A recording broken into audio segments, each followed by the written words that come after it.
الجمال ده؟ ايه الجمال ده؟ ايه ده؟ شايفين؟ شايفين؟ افتح نفسكم واكلكم دلوقتي. ايه ده؟ ايه ده؟ نفتح ونجرب ونشوف الدنيا هتعمل معانا ايه.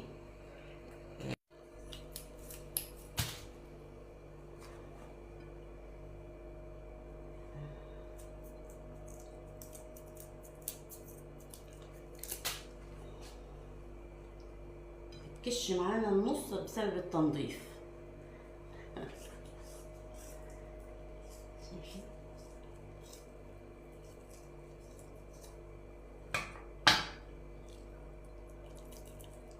من غير ما ابص، من غير ما ابص، انا واثقه من حاجتي. شايفين؟ شايفين شغلي؟ شايفين؟ ننضف العظم ده اهو. بصوا العظمه عامله ازاي، بصوا مستوي ازاي.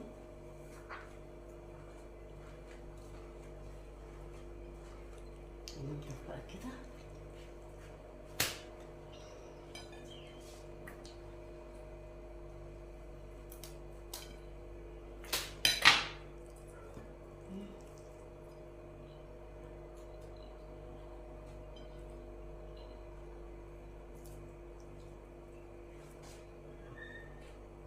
من غير غسيل يا جماعه على فكره، ولا غسلت ولا عملت اهو. شايفين الفسخه عامله ازاي؟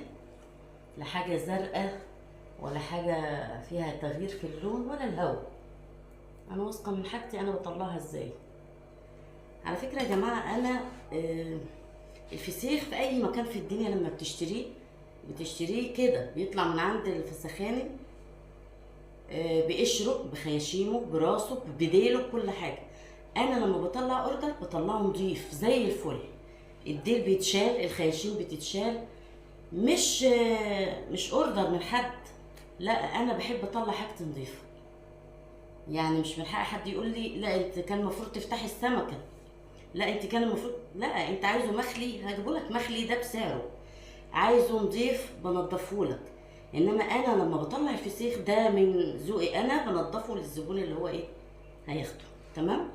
يعني اصلا مفيش فسيخ بيطلع نضيف من حته. هو ده اصل السمكايه اهو، من غير تنظيف ومن غير حاجه، مش مغسوله، لسه طالعه من كيسها دلوقتي اهو. وانا بحتفظ بالفسيخ اللي بيخلص عنده بيتملح، سواء الفسيخ السردين الرنجة كله في التلاجات. انا عندي تلاجتين اهو، بحفظ الحاجه بعد ما بتتملح في